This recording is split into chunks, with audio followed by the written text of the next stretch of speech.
Ռոսատոմի ղեկավար Ալեքսեյ Լիխաչովը հայտարարել է, որ Ուկրաինայի զինված ուժերի հարվածի հետևանքով զոհվել են Զապորոժիեի ատոմակայանի գլխավոր ինժեներ Ալեքսանդր Յակովլևը եւ նրա վարորդը։ Ուկրաինական կողմն այս տեղեկությունները դեռ չի մեկնաբանել։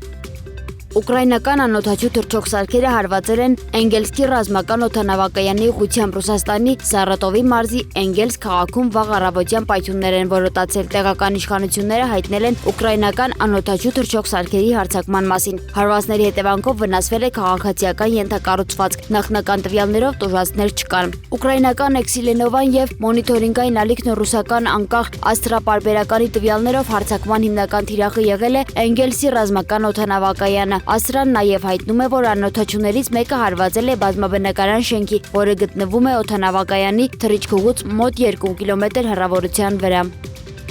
Ամերիկայի Միացյալ Նահանգներն ու Իրանը շարունակում են ռազմական գործողությունները։ Վաշինգտոնը հայտարարել է Իրանի դեմ հարվածների նոր փուլի ավարտի մասին, իսկ Թեհրանը հայտարարել է տարածաշրջանում ամերիկյան ռազմական օբյեկտների թիրախավորման մասին։ Ամերիկայի Միացյալ Նահանգների կենտրոնական հրամանատարության տվյալներով ամերիկյան ուժերը հարվածել են Իրանի հրամանատարական շտաբերին, հակօդային պաշտպանության համակարգերին, հրթիռային եւ անօդաչու հնարավորություններին, նաեւ առափնյա ռազմական օբյեկտներին։ Ամերիկայի Միացյալ Նահանգները նաեւ հայտարարել է դեպի Իրանի Խարկ կղզի ուղևորվող Բելման նավթատարի խոցման մասին։ Իրանական լրատվամիջոցները հայտնել են Բանդար Աբասում, Չաբահարում եւ Ահվազում իրականացված պայթյունների մասին։ Իսլամական հեղափոխության պահապանների կորպուսը հայտարարել է, որ հրթիռային եւ անօդաչու հարվածներ է հասցրել Քուվեյթում եւ Հորդանանում գտնվող ամերիկյան ռազմական օբյեկտներին։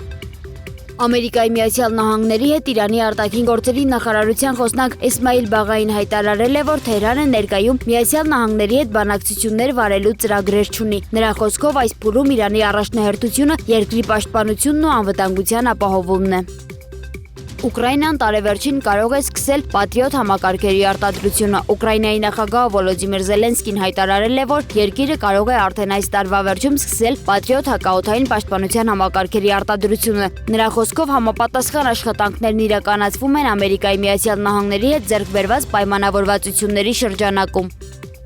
Ամերիկայի Միացյալ Նահանգների կոնգրեսում ներկայացվել է Ռուսաստանի դեմ պատժամիջոցների թարմացված օրինագիծը, որը նախատեսում է մինչև 100% մաքսատուրքեր սահմանելու հնարավորություն ռուսական նավթի խոշոր գնորդների, այդ թվում Ադրբեջանի նկատմամբ։ Նախագիծը նախատեսում է նոր սահմանափակումներ Ռուսաստանի պաշտոնյաների, ռազմական ղեկավարության, բանկային համակարգի եւ էներգետիկ ոլորտի դեմ։ Միաժամանակ առաջարկվում է ճնշում գործադրել Ռուսաստանի էներգակիրների խոշոր գնորդների վրա, նրանց կախվածությունը ռուսական նավթից ու գազից նվազեցնելու նպատակով։ Փաստաթուղթը նաև նախագահ Դոնալդ Թրամփին իրավունք է տալիս ազգային անվտանգության նկատառումներից ելնելով կասեցնել նախատեսվող պատժամիջոցների կիրառումը։ Ամերիկայի Միացյալ Նահանգների նախագահը հայտարարել է, ակնկալում է, որ օրինագիծը կհաստատվի կոնգրեսում։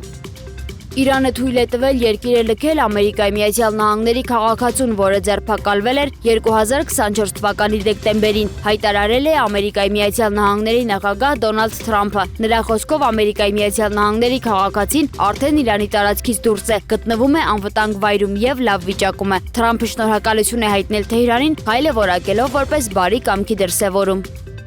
Լիբանանն ու Իսրայելը Հռոմում ավարտել են Ամերիկայի Միացյալ Նահանգների միջնորդությամբ անցկացված բանակցությունները։ Ռոյթերսի աղբյուրների փոխանցմամբ կողմերն առաջընթաց են գրանցել այն ծրագրերի շուրջ, որը կարող է առաջիկա օրերին հանգեցնել հարավային Լիբանանի որոշ շրջաններից իսրայելական զորքերի դուրսբերման մեկնարկին։ Երկու երկրների պատվիրակությունները դեսպանների մակարդակով 2 օր բանակցել են Հռոմում Ամերիկայի Միացյալ Նահանգների դեսպանատանը։ Ամերիկացի պաշտոնյան հանդիպումներն արդյունավետ ու դրական է գնահատել։ Կողմերը համաձայնեցրել են փորձնական գոտու ստեղծման գործընթացի կառուցվածքն ու հիմնական սկզբունքները։ Նախագիծը նախատեսվում է զինված խմբավորումների զինաթափում հարավային շրջաններում լիբանանյան բանակի տեղակայում եւ իսրայելական ուժերի փուլային դուրսբերում։